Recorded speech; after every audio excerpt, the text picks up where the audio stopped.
Hello bachcho, let's read the question. The question says given below are two statements. Statement 1, in eukaryotes there are 3 RNA polymerases in the nucleus in addition to the RNA polymerase found in the organelles.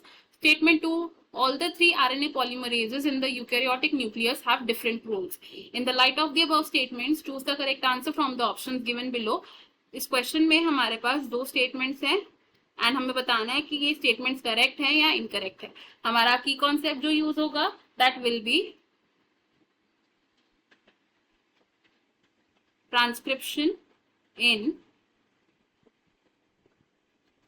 Eukaryotes. Transcription एक ऐसी process है जिसमें DNA की information से messenger RNA यानी कि mRNA की synthesis की जाती है. ट्रांसक्रिप्शन की प्रोसेस में जो प्राइमरी एंजाइम इन्वॉल्व होता है it is a DNA dependent RNA polymerase. Specifically अगर हम बात करें यूकैरियोट्स की, इन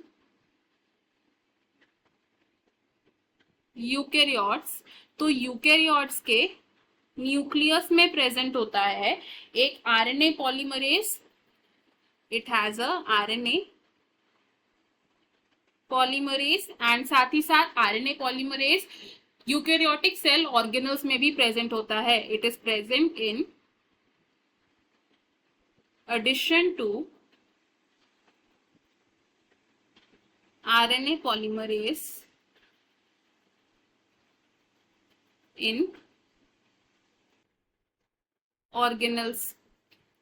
यूकैरियोटिक न्यूक्लियस में 3 टाइप के आरएनए पॉलीमरेजेस प्रेजेंट होते हैं. There are 3 types of RNA polymerases and ये 3 टाइप के आरएनए पॉलीमरेजेस डिफरेंट फंक्शंस को परफॉर्म करते हैं. They have different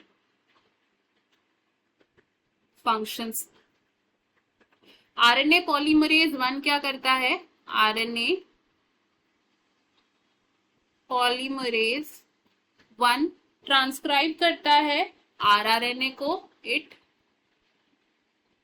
transcribe ribosomal RNA that is rRNA. RNA polymerase 2 RNA polymerase 2 क्या करेगा? आरएनए पॉलीमरेज 2 ट्रांसक्राइब करेगा हेट्रोजेनस न्यूक्लियर आरएनए को. It transcribes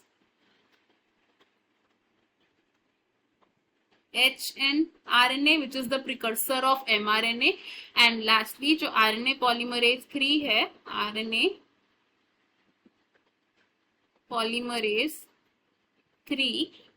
polymerase 3 transcribe करता है ट्रांसफर आरएनए को दैट इज tRNA.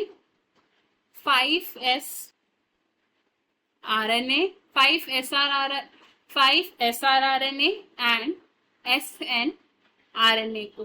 तो अगर हम अपनी स्टेटमेंट्स देखें, इसमें से हमारी फर्स्ट स्टेटमेंट कह रही है कि यूकैरियोट्स में 3 तरीके के आरएनए पॉलीमरेजेस प्रेजेंट होते हैं in the nucleus addition to the RNA polymerase of organelles. ये करेक्ट स्टेटमेंट है. एंड सेकेंड स्टेटमेंट में कहा गया है कि इन तीनों आरएनए पॉलीमरेजेस का डिफरेंट रोल होता है. ये भी करेक्ट है. तो फ्रॉम द गिवन ऑप्शंस हम कंक्लूड करेंगे कि both statement 1 and statement 2 are correct. तो करेक्ट आंसर ऑप्शन सी हो जाएगा एंड बाकी के ऑप्शंस हमारे इनकरेक्ट हैं. I hope you have understood it well. Best of luck. Thank you.